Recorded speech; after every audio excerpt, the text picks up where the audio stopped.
সব লোকজন উঠতেছে। এখানে গাড়ি নিয়ে আসছি আমরা, গাড়ির সময় মাত্র 10-15 মিনিট দিয়েছে, মানে ওটা নামাজের সময়। এখানে বেশি সময় লাগে না অবশ্য, পাহাড় ছোট, হেরা গুহার সাথে কম, তাহলে একটু দোয়া করা বাস।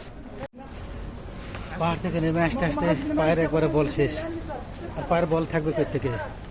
খাবার ঢোকেনি সকাল থেকে, নাস্তা ঢোকেনি, এই অবস্থা। যাক এখন নাস্তা করবো, নাস্তা খেয়ে তারপর যাব আরাফাত।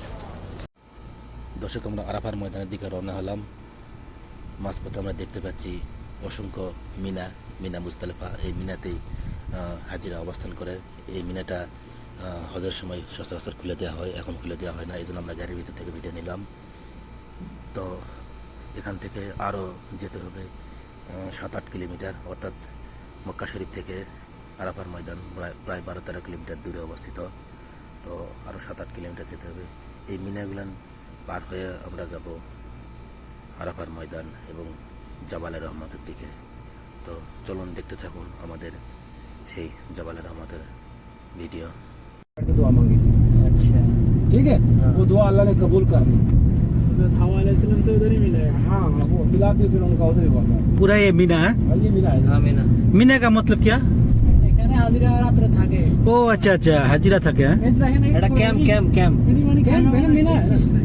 এটা ক্যাম্প। जैसे जैसे हम कहते हैं ग्राउंड, ग्राउंड बोलते हैं ना, मैदान, हाँ, मैदान बोलते हैं ना। मैदान मैदान।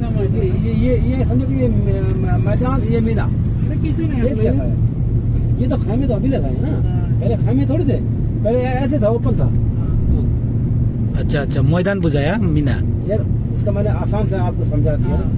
जैसे हम कहते हैं ये खाली मैदान है, अच्छा अच्छा, पहले खाली मैदान था। तो ये खाली था ना, पहले खैमे तो बंद नहीं लगे ना। हाँ।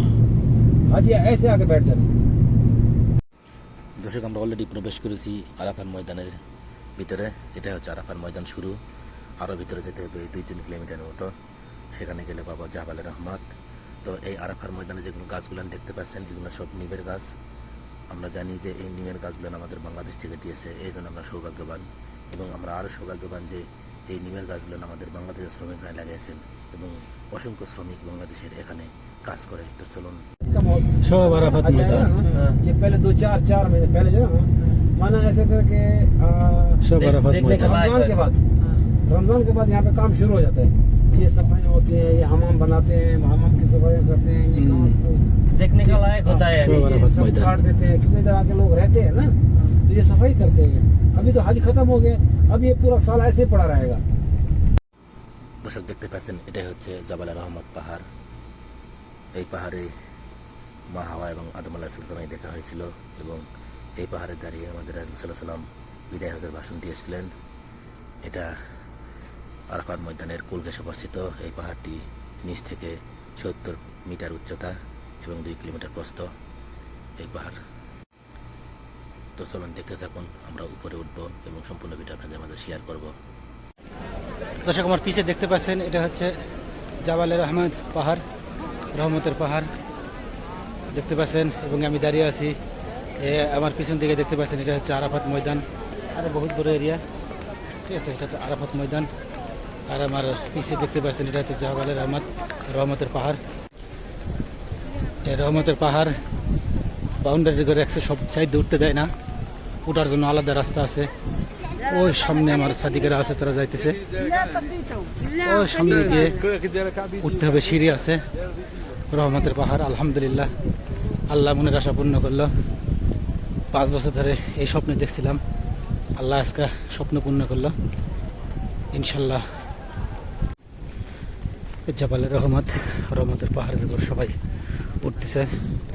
যে রাস্তা এরা গুহার মতো, জাবালে নূরের মতো, জাবালে রহমত, ঠিক আছে। ওখানে গিয়ে দোয়া করতে হবে, ঠিক আছে। দোয়া করলে অনেক ফজিলত। রহমতের পাহাড়, আল্লাহ রহমত দেয় ইনশাল্লাহ। আমরা উঠতেছি এখন, সব লোকজন উঠতেছে।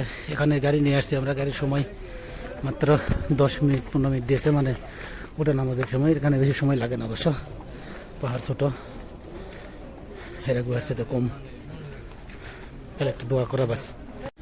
এই জাবালে রহমত পাহাড়ের উপরে মানুষ নফল নামাজ পড়তেছে। এই নিচে হচ্ছে আরাফাত ময়দান। দর্শক, আল্লাহ রহমত করলো 5 বছর পরে আল্লাহ, সবাই দোয়া করতেছে, কেউ নামাজ পড়তেছে। দেখতে পাচ্ছেন একটা মিনার, ওখানে চুমা খাইতেছে। আর পিছিয়ে দেখতে পাচ্ছেন এগুলো হচ্ছে আপনার আরাফাত ময়দান। এখানে আমাদের নবী বিদায় হজের ভাষণ দিয়েছিল। ঠিক আছে, সে আরাফাত ময়দান কোন জায়গায় ভাষণ দিয়েছিল লোকেশন জানা নাই, তবে পুরাটাই একবারে যা আছে এই পুরাটা যা দেখতে পাচ্ছেন পুরাটা আরাফাত ময়দান, একবারে সম্পূর্ণ এটা আরাফাত ময়দান। নিচে সব আরাফাত ময়দান, আর সাইডে যে পাহাড়ে আমরা উঠছি এটা হচ্ছে জাবালের রহমত, এটা রহমতের পাহাড়। এই হচ্ছে অবস্থা। এই সে আরাফাত ময়দান। এই আরাফাত ময়দানে আমাদের রাসূল সাল্লাল্লাহু আলাইহি ওয়াসাল্লাম বিদায় হজের ভাষণ দিয়েছিল। আমরা গল্পের ইতিহাসে শুনছিলাম, নবীর জীবনী সব কিছুতে শুনছিলাম। এই সেই জাবালে রহমত, রহমতের পাহাড়, সব কিছু আমরা আলেম ওলামাদের মুখে শুনছি। আজকে নিজে চোখে দেখার মতো তৌফিক দান করলো আমাদের করুণাময় আল্লাহ। সেজন্য আল্লাহকে লাখ লাখ শুকরিয়া। এই 5 বছর যাবত এই স্বপ্নই দেখছিলাম, আজকে আল্লাহ স্বপ্ন সম্পূর্ণ পূরণ করলো। এই সেই মক্কা, মদিনা, সমস্ত কিছু আল্লাহ দেখার তৌফিক দান করলো। আজকে মক্কা দেখা শেষ, আগামীকাল আজকে বিকাল 4টায় ইনশাল্লাহ মদিনায় যাব। আবার মদিনায় ইনশাল্লাহ মদিনা শরীফ দেখব। আল্লাহ তাআলা সবাইকে দেখার তৌফিক দান করুক। কতটা আনন্দ লাগতেছে, কতটা ভাগ্যবান মনে করছি নিজেকে, সেটা বলে প্রকাশ করার মতো না। এত ভাগ্যবান মনে করছি নিজেকে আজকাল, যে আজকে এই নবীর আরাফাত ময়দান আল্লাহ তাআলা দেখাবে।